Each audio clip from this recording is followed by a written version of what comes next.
아이고 국민들에게 투표 좀 잘하고 교육 좀 해주세요.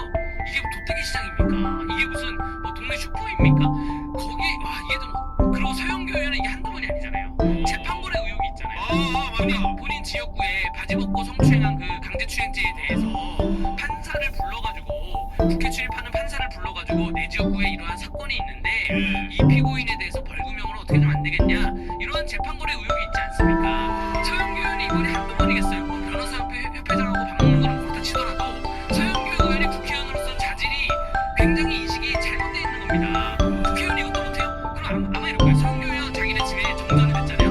한국전력 사장한 전화입니다. 여기 정전됐어요. 국회의원이 이런 것도 못합니까? 내 지역구 정전됩니다. 뭐 아니면 날씨가 더워 기상청 전화합니다. 오늘 비 온다는데 왜 비 안 오죠? 나 국회의원입니다.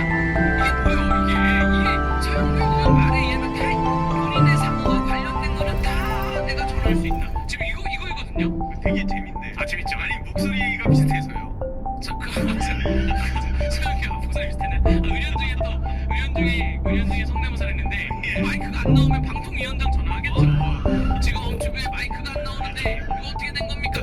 이게 국회의원이 해서는 안 날 행동을 지금 이게 뭐가 문제냐라는 식으로 얘기하는데 이거 정말 근데 그럼에도 불구하고 더불어민주당에서 서영교 의원을 법사위원장에 앉혀놓은 그 이유가 있습니다. 아 그래요? 법을 잘 모르는 사람 앉혀놔야 되는 거예요. 법사위원장이 설마요? 민주당 입장에서.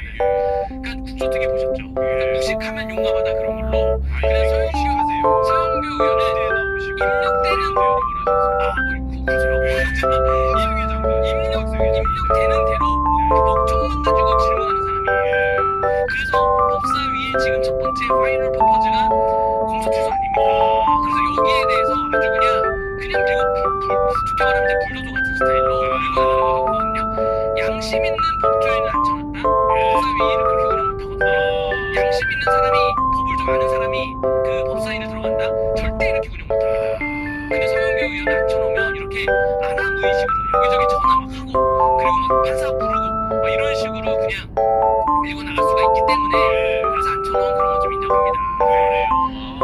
이게 그러니까 뭐 동네에서 민원이 들어왔겠죠. 동네에서 뭐 그 주민분이 아니 나 투표용지 좀 헷갈렸어. 투표용지 보니까 뭐 투표용지가 8장이 되네. 이거 좀 어렵던데. 거기서 그걸 듣고 중앙선거관리위원장한테 중앙선거관리위원장은 정부 유인 5위인가요? 6위인가요? 5위인가요? 그렇잖아요. 비즈니스 타고 다니는 분한테 전화를 해가지고 이거 투표용지 교육 좀 제대로 해야 되는 거 아니에요? 이게 투표 당일날 12시 할 일이네요. 근데 답변을 누가 했는지 알아요? 허철은 당시 사장이에요. 총장에. 다시 전화를 걸어서 아니 선관위가 이렇게 친절한 조직이었나? 자 우리가 이런 것 때문에 김영란 꼭 다 막아놓은 거거든요. 자 뭐냐 하면 지역구 민원인 중에 많이 들어오는 게 병원 병실 좀 빼달라는 거예요. 응급실 좀 앞으로 가달라고. 만약에 서영교 의원이 김영란법이 없던 시절에 만약에 지역 주민이 전화해서 나 지금 아픈데 응급실 좀 빼줘 이러면 보건복지부 장관한테 전화를 거는 거죠. 우리 동네에 무슨 병원이 있는데 이거 응급실 좀 빼줘야 되는 거 아닙니까? 우리 지역 주민이 매우 아프다는데 지금 이런 게 국회의원으로서 당연히 해야 되는 거 아니냐라고 본인 착각하고 있는 거예요. 아주 도덕적 모를 해저드라고 그러죠. 관념이 전혀 없는 사람인 겁니다. 굉장히 유이라고 했어요. 유입니까? KSG님께서 강대규 변호사 파이팅입니다. 파이팅입니다. 감사합니다. 근데 선관위가 참 이게 문제가 많네요. 거기다가 법사위원장으로 내정된 이 서영교 의원과 이 문제를 과연 법사위원장이면 특히나 이런 부분에 있어서는 조심해야 되는 문제인데 이거를 이렇게 했다. 그리고 법사위원장에 앉힌 법사위의 그 사무부를 보면 법무부가 있고 검찰도 있지만 탄핵 소추에 관한 상황이 있습니다. 그렇죠. 그게 법사위원장이 하는 일인 건데 그래서 아마 서영교 의원이 민주당에서 바라보는 시선에서 보면 굉장히 잘 싸우는 사람이에요. 민주당 시선에서 보면 그렇기 때문에 지금 국민들이 서울 여기저기 검색해보면 서울 이런 거를 탄핵해야 됩니다. 그래서 서영교 의원도 이거는 전방위적으로 방어하러 관측이 아닌가 이런 생각이 듭니다. 지금 안규백 장관에 대한 탄핵안 동의가 상당수 있었고 이재명 대통령에 대해서도 어디인지 모르겠지만 올라왔거든요. 지금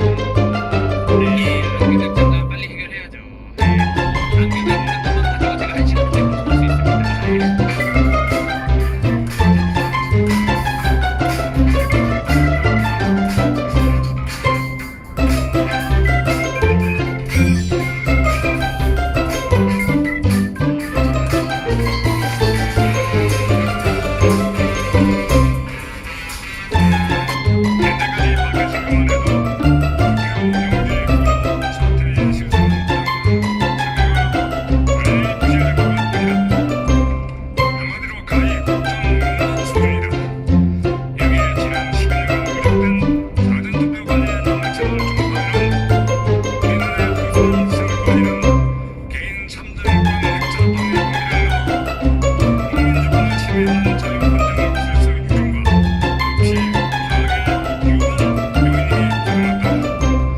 이번에 부족한 투표용지가 추가 공급된 91곳의 유권자는 대개하다가 투표를 포기했거나 4대 불송 소식 듣고 투표 포기를 했거나 심지어 출구조사 발표 중에 투표한 사례도 확인되었다.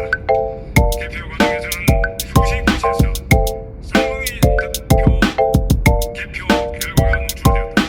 또한 선관위 직원들은 투표용지 부족 사태를 수수 방관하고 투표용지 1년 번째 기입한 것도 몰라서 완전하는 사례도 있었다. 이와 같은 상황은 직원들이 기본적인 직무 능력이 있는지 없는지조차도 의심스러울 지경이다.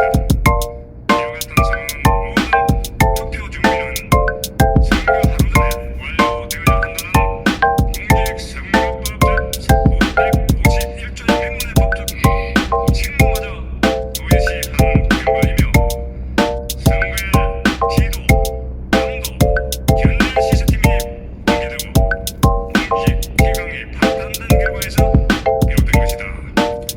사전투표제는 시행 이래 12년간 투표율 제고 효과는 미미하고 과도한 투표 편의 확대에 따른 위헌, 위법성 논란만 증폭시키고 있다. 이러한 논란의 원인이 사전투표의 제도적 개념에 기인함에도 정치권은 부정선거 음모론으로 치부하고 선관위는 이를 방지한 결과로서 불법 정황들은 계속 누적되어 온 것이다. 이제 선거의 편의성을 명분으로 국민 주권을 침해할 수는 없다. 요리 없는 비정상의 제도에 대책 없는 시행을 계속한다면 이는 더 이상 용납할 수 없는 법치 국가의 수치이다. 이제 우리 자유헌정 토론은 다음과 같이 이것은 아무런 현실의 타결을 강력히 촉구한다. 첫째, 특검다운 특검을 임명하여 선거 제도의 난맥상을 철저히 파헤쳐라. 국민들은 현재 가동하고 있는 국회 국정조사 특위와 정부의 검경합동수사본부가 아수랑이 된 선거 관리 부실을 엄중하게 다룰 것인지를 믿지 못한다. 이제야말로 강도 높고 신속한 국정조사와 검경수사를 통해 신뢰를 회복하기 바라고 무엇보다도 특검다운 특검을 조속히 하기 바란다. 정말 객관적이고 공정한 그리고 누구나 믿을 수 있는 특검을 임명해서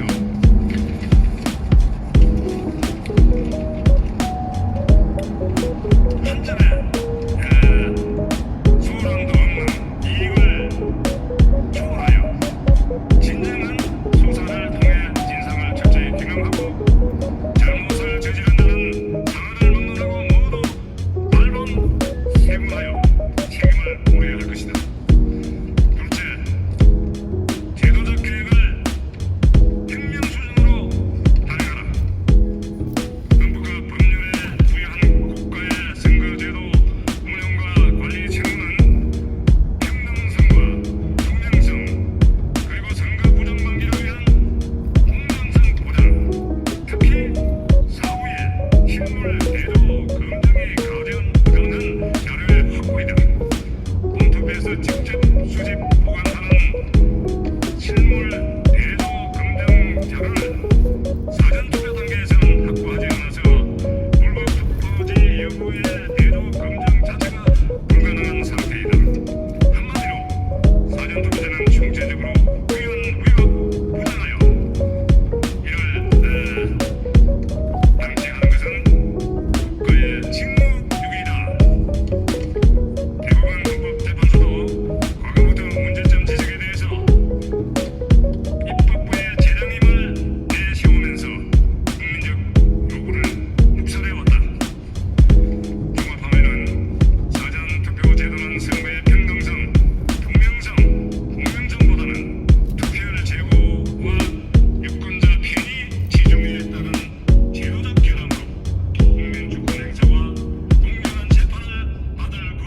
침해하고 있다. 이 같은 괴람 제거를 위한 방안은 사전 투표제를 폐지하는 등 동투표 방식으로 개편하는 것이다. 특히 투개표에서의 전산 시스템 사용에 대해서는 2009년 독일연방헌법 재판소가 의원 판결 해석을 주목해야 될 것이다. 소개표 시절 시행을 강력히 촉구한다. 세 번째, 저장 능력을 상실한 대능선거관리위원회를 전면 개편하라. 대능선거관리위원회는 대법관리위원장에 대한 헌법기관이라고는 하나 선거관리 전체를 구독, 좋아요. 자, 주진우 의원님 나오셨습니다. 어서 오십시오. 네, 반갑습니다. 주진우 의원님. 네. 뭐 이것부터 한번 봐야겠어요. 제가 잠실에 현장 방문을 간 영상을 봤습니다. 주진우 의원이 잠실에 갔을 때 지난 토요일에 잠실에 월공에 갔던데 그 영상을 한번 먼저 좀 소개를 하는 게 좋을 것 같아요. 여러 영상 준비되어 있습니까? 예, 우리 시청자분들께서 주진우 의원께서 어떻게 그리고 잠실에서 어떤 장면을 연출했는지 한번 영상 보고 오겠습니다.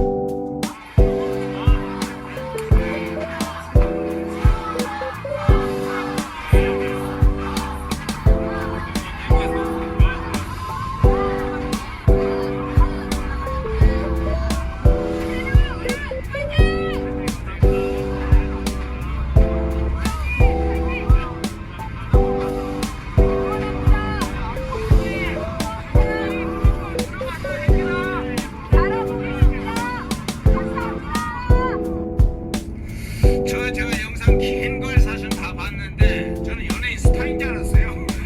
제가 잠실 갔을 때 현장 분위기 좀 소개 좀 해주시죠. 네. 제가 일단 언론에서 저 올림픽 공원에 모인 민심을 제대로 보도를 하지 않아요.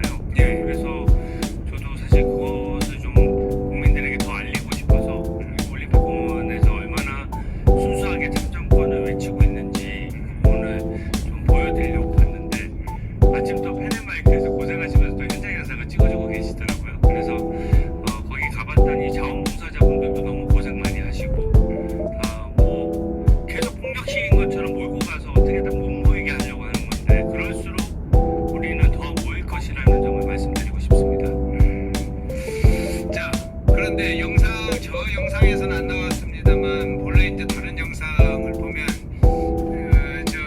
잠깐 올공에 와 있는 우리 외국 여러 참여자들 중에 우리 주진우 의원님께 이런 얘기하는 걸 얼핏 들었어요. 법사위에 들어가시라 이렇게 얘기한다고요. 그래서 그 순간에 그런 생각도 하시는 분도 있구나 그런 생각을 했는데 문자도 많이 받았습니다. 그래요?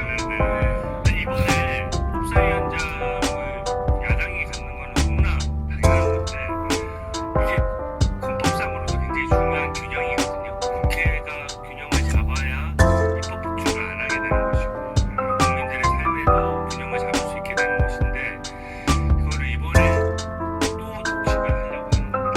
그러니까 국회의장이라는 사람이 중립을 지키지는 못할 망정 일방적으로 상임위에 다 배정을 해서 다 그냥 일방적으로 통보를 해버렸어요.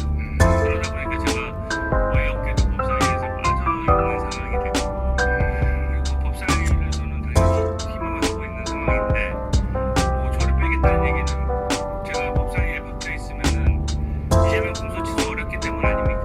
그렇죠. 저는 그런 걸로 압박을 해서 최대한 저는 법사위는 궁극적으로는 꼭 들어갈 수 있다고 생각합니다. 그러면 이제 국회의장이 그런 만행을 저지르는 것과 별개로 나중에 이제 최종의 정리 과정에서 국민의힘에서 법사위 내부로 정리해서 명단을 올리면 결국 그게 사실 확정되는 수순인가요? 그렇죠.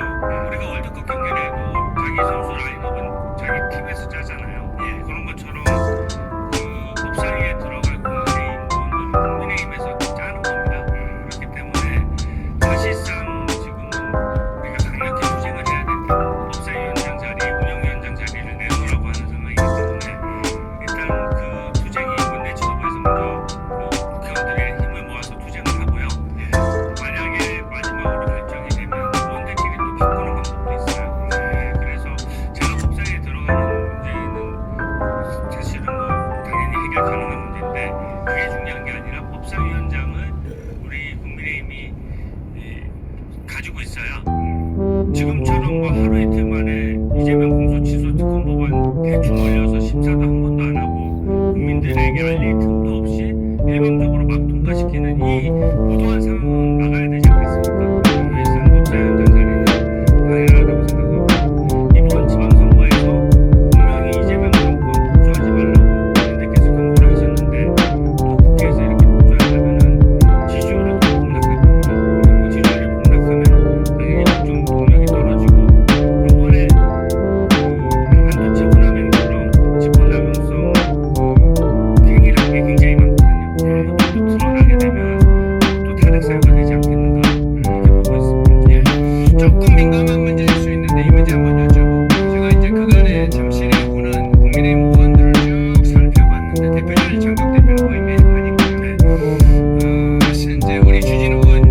중에서 열한 두세 분 정도가 주로 이제 오시고 또 반복적으로 오시던데 국민의힘 의원들 중에 지금 그 중에는 한뭐 그러면 10분의 약 한 7, 80% 이상은 아직은 오지 않는 것으로 보여요. 그래서 사실 이제 제가 고심하면서 여쭤볼 수밖에 없는데 당내 잠실에서 저런 재선거 투쟁을 요구하는 시민들이 결집된 상징적인 곳인데 국민의힘 의원들이 다수가 오지 않는 당내 분위기 어떻게 평가하세요? 저는 국회의원들이 한 번씩 와봤으면 좋겠습니다. 왜냐하면 국민의힘 의원뿐만 아니라 민주당 의원도 와봤으면 좋겠어요. 왜냐하면 저기 모인 자리에 저도 몇 차례 정도 갔거든요. 근데 처음 갔을 때 사실 어떤 분들이 어떤 상황에서 지금 부정선거 재선거를 외치고 계시는지를 정확히 모르다 보니까 혹시 가게 되면은 또 언론도 부정적인 부분 부각해서 보여주잖아요. 가면은 혹시 또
일부러 나눠서 금액을 낮춰서 수의계약을 체결하는 것이어서 저는 저게 부정수지가 높다고 보고 누가 도대체 아는